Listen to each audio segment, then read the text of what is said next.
Perkenalkan, nama saya Ajida Ula Aulia dari kelompok 2 ingin menjelaskan tentang pengertian PLTS.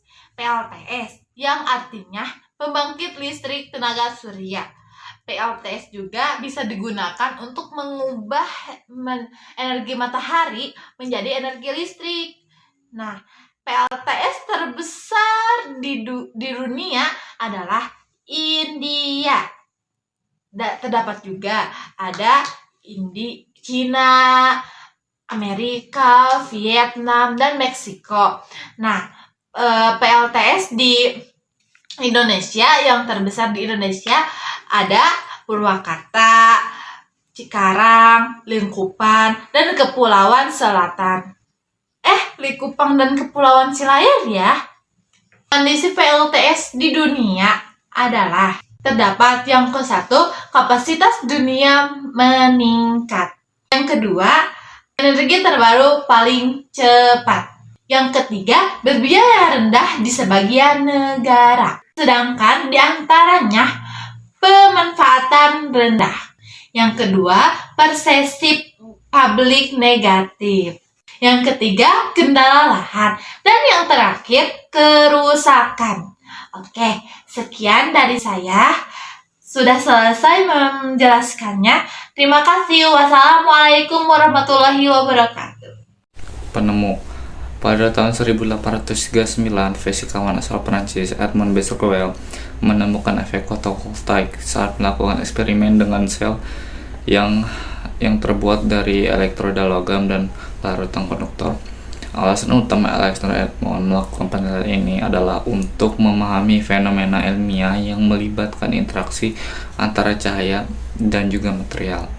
Dan pada tahun 1994, era modern sel surya dimulai ketika Bell's Lab mengembangkan sel surya berbahan dasar silikon dengan efisiensi 6%. Penemu utama dalam proyek ini adalah Darrell Chapin, Calvin Fuller, dan Gerald Pearson.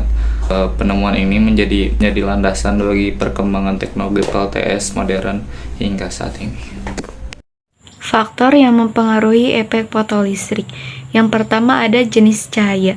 Cahaya yang berbeda tentunya memiliki energi yang berbeda. Cahaya yang berwarna ungu memiliki energi yang lebih besar daripada cahaya yang berwarna merah. 2. Intensitas cahaya. Semakin terang cahaya, maka semakin banyak elektron yang terlepas. 3. Jenis logam. Logam itu mempunyai sifat yang berbeda-beda, dan beberapa logam juga lebih mudah melepaskan elektron daripada logam lainnya. Komponen-komponen dalam PLTS pembangkit listrik tenaga surya yaitu inverter, baterai, dan charger controller. Inverter berfungsi untuk mengubah arus listrik DC menjadi arus listrik AC yang dapat digunakan untuk peralatan rumah tangga, dan baterai untuk menyimpan energi listrik yang dihasilkan oleh panel surya. Charger controller mengatur pengeluaran dan pengisian daya baterai agar tidak rusak. Nama saya perwakilan dari kelompok 2. Di sini saya akan menjelaskan tentang cara kerja PLTS. Seperti yang kalian ketahui, PLTS ini adalah pembangkit listrik tenaga surya yang dimana PLTS ini memiliki 3 cara kerja. Yang pertama ada cara kerja on grid, yang kedua ada cara kerja off grid, dan yang ketiga ada cara kerja hybrid. Nah, di sini saya akan menjelaskan salah satunya saja, yaitu cara kerja off grid. Jadi cara kerja off grid ini adalah di mana dia ini tidak terhubung dengan jaringan PLN, tetapi dia memiliki baterai untuk menyimpan cadangan energi di malam hari. Jadi ketika PLN ini mati atau padam, dia tetap bisa berjalan atau tetap bisa beroperasi karena dia tidak memakai karena dia tidak terhubung dengan aliran listrik. Baik, di sini saya akan memberikan gambaran bagaimana cahaya matahari bisa menjadi energi listrik dengan cara kerja off grid ini. Jadi yang pertama, sel surya ini terpapar oleh sinar matahari, lalu cahaya matahari ini diubah menjadi arus listrik oleh si sel surya. Nah, si sel surya mentransferkan energi listrik ini ke charge controller. Charge controller ini menyalurkan energi listrik ke dalam baterai.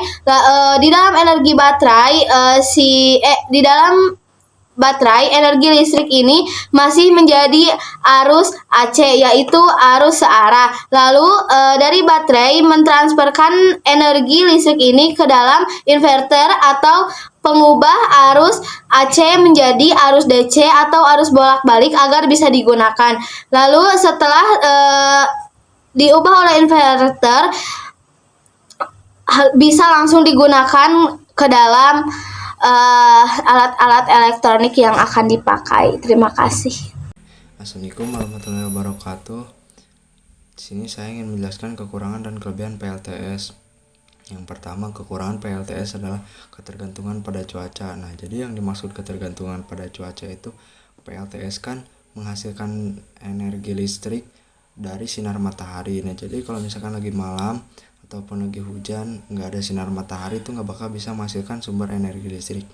Terus yang kedua, biaya awal yang tinggi. Nah, jadi yang dimaksud biaya awal yang tinggi itu, kalian tuh untuk membeli PLTS kayak panel surya terus baterainya itu membutuhkan biaya yang tinggi. Tapi kalau misalkan sudah punya panel surya atau dan yang lain-lain, itu untuk perawatan paling cuma perawatan, jadi nggak terlalu tinggi. Terus yang ketiga, membutuhkan area yang luas. Nah, jadi untuk menghasilkan sumber energi listrik lebih besar itu membutuhkan area yang luas untuk menyimpan panel surya. Terus yang ini ada kelebihan PLTS. Yang pertama ada sumber energi terbarukan. Nah, jadi yang dimaksud sumber energi terbarukan, kan matahari itu nggak bakal ada habis-habisnya. Jadi itu yang dimaksud sumber energi terbarukan. Terus yang kedua ada ramah lingkungan. Ramah lingkungan itu karena PLTS ini kan tidak menghasilkan sumber energi listrik, itu tidak ada asap ataupun apa, jadi ramah lingkungan. Terus yang ketiga ada fleksibilitas. Nah, jadi fleksibilitas ini bisa dipasang di mana-mana. Jadi kalian mau dipasang di atap rumah ataupun di mana, asalkan bisa terkena sinar matahari, nah itu akan menghasilkan sumber energi listrik.